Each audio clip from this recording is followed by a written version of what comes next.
एक बार अपने पिता के चरणों में हक से कह देना कि हम तेरे वंशज हैं और मुझे ये समस्या है, इसे दूर करो, नहीं तो। चित्रगुप्त भगवान से कैसे प्रार्थना करें कि आपकी सारी मनोकामना पूरी हो जाए, पूरा भजन सुनिएगा। रोते रोते आया चरणों में महाराज लेके, आपकी चलती हुई दुकान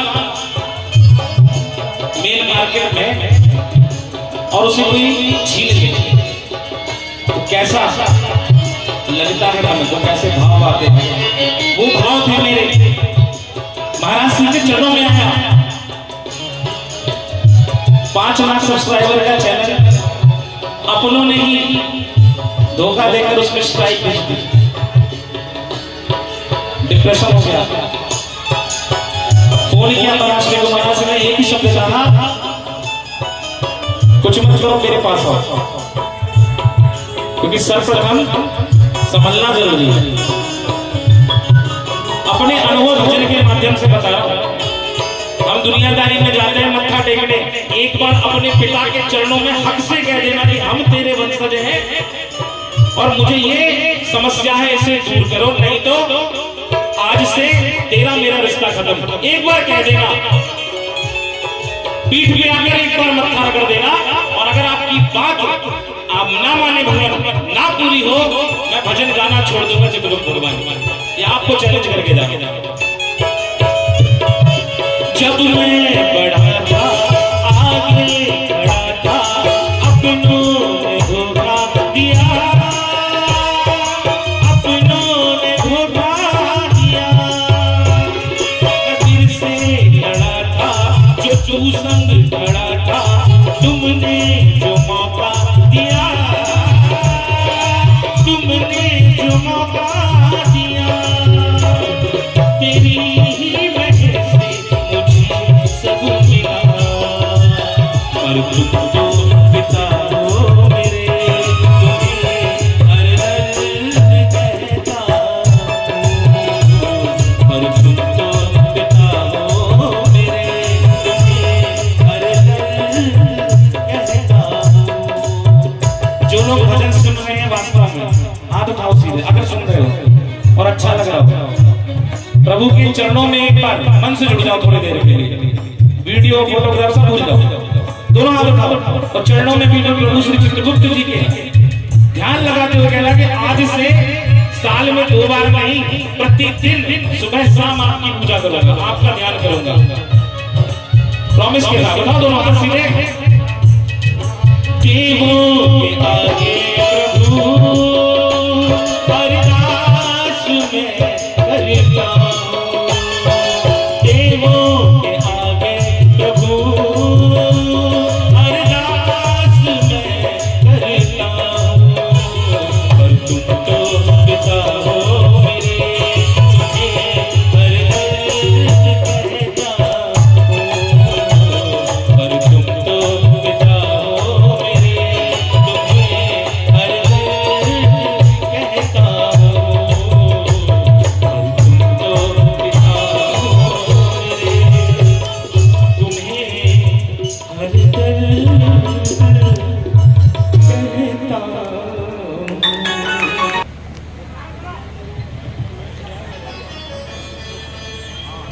जब इस पे बहुत बड़ी जिम्मेदारी है, ये विकल्प खरे मध्य प्रदेश से हैं और भजन सुनाते सुनाते देखो इनकी आंखों में आज आंसू भी आ गया।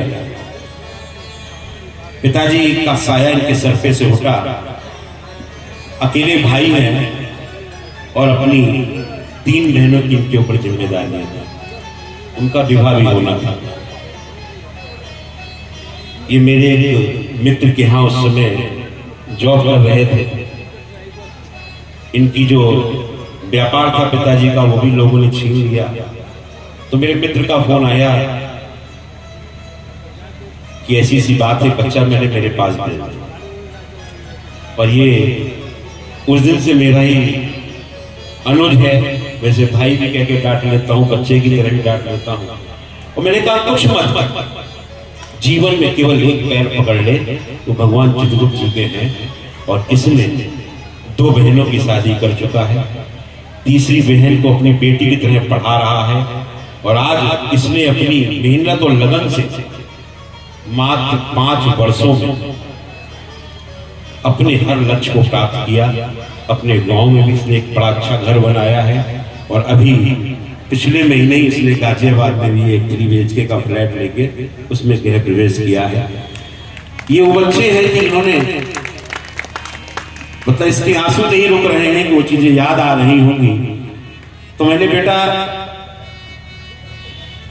भगवान अगर एक साया उठाता है तो सिर्फ अगर तुमने भगवान के चरण पकड़ लिए कि तुमने मेरा पिता छीना है, अब तू ही मेरा पिता है, तू ही रखवाला है।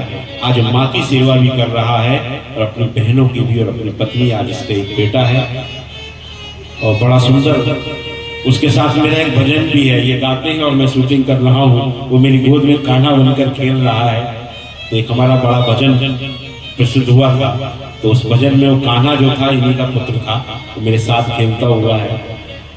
तो प्रभु के चरणों में जो आया वो वास्तव में भगवान चित्रगुप्त जी के चरणों में जो आ गया वो समझ लो सब कुछ पा गया।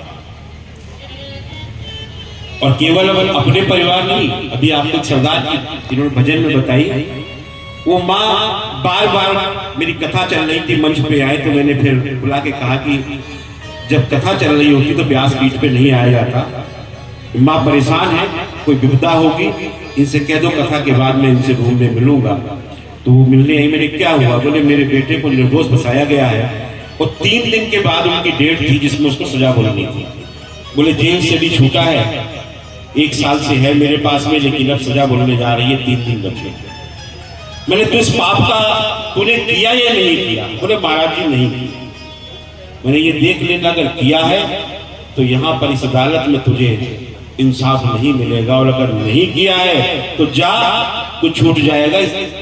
जो 3 दिन के बाद 11 तारीख की शायद कथा थी, 14 तारीख की उसकी डेट थी।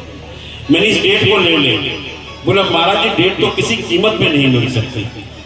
तो उस समय प्रभु को मैंने ध्यान किया, मैंने अगर तूने नहीं किया होगा तो जा, इस डेट पर तुझे डेट मिलेगी और अगली डेट पर तू बरी हो जाएगा। और प्रभु कृपा देखिए कि जो जज थी उसके घर में लेडी जज थी, वो उनके पिता का स्वास्थ्य खराब हुआ, वो छुट्टी पे चली गई और उन्हें वो डेट मिल गई। और अगली डेट पर उसी लड़के की मां ने जिसकी हत्या हुई थी वो आई। बोले मारने वाले कोई और लोग थे, मुझे अब पता चल गया है, ये बच्चा निर्दोष है, 10 साल इसको छोड़ दीजिए। और वो अगली दिनांक पर बरी हो जाता है बाइज्जत। तो माँ के दरबार में वो सब सरदार पूरी परिवार सब लोग आकर प्रभु चरणों में, कि हम सब जगह गए और आज भगवान चित्रगुप्त जी के चरणों में आए। तो उस माँ की अरदास भगवान श्री चित्रगुप्त जी ने सुनी और इससे एक नहीं अनगिनत कहानियां। लेकिन हमने संकल्प लिया कि हम भगवान के नाम पर कोई व्यापार नहीं करेंगे, हम कोई दिखावा नहीं करेंगे, हम किसी भी परिवार को, किसी बच्चे को अपनी वीडियो में नहीं लाते हैं। हाँ, संदेश दे देते हैं, उनको भी पता है कि ना तो हम झूठ बोल रहे हैं, ना हमें कोई प्रचार करना। हम सिर्फ यही कह रहे हैं कि प्रभु में अगर आप मन से आस्था लेकर आएंगे, अगर वास्तव में इन्हें अपना जो आपके हैं उनको अपने मन से मान लिया, तो आपके निश्चित तौर पर सभी कार्य पूर्ण होंगे। और अगर अच्छे मन से आप सेवा करते रहेंगे तो आपके पुराने पाप दोषों से भी मुक्ति मिलेगी और ये जीवन आपका सार्थक होगा। आज मेरे भाई, मेरा नाम विक्रम खरे है और मैं श्री चित्रगुप्त पीठ वृंदावन से मनोनीत भजन सम्राट की उपाधि मुझे महाराज श्री 1008 श्री चित्रगुप्ताचार्य जगत गुरु डॉक्टर स्वामी सच्चिदानंद चित्रगुप्त जी ने मुझे दे रखी है।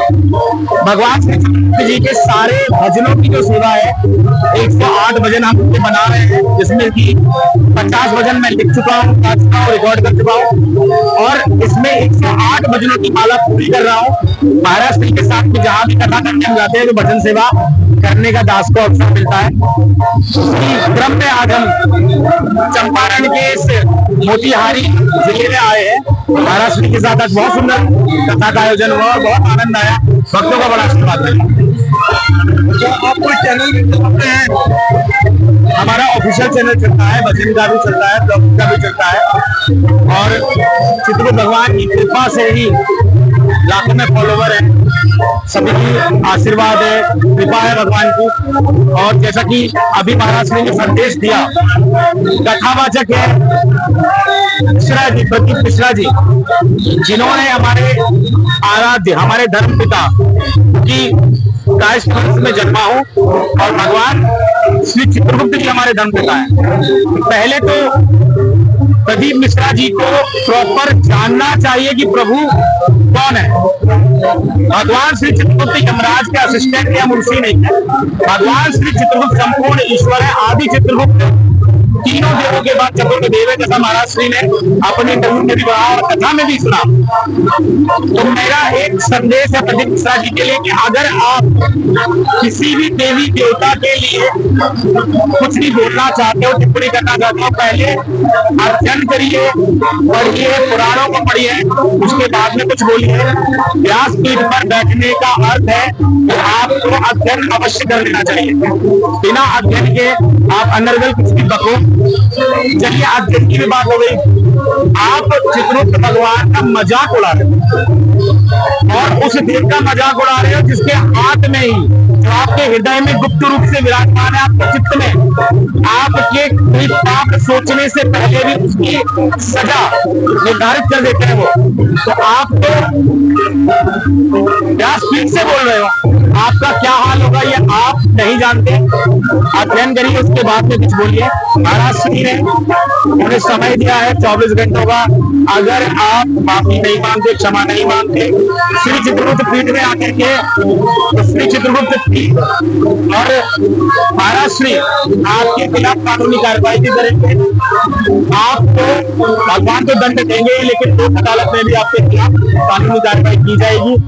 यही एक संदेश है उनके लिए और सभी भक्तों को प्रेम भरा जय श्री चित्रगुप्त। धन्यवाद।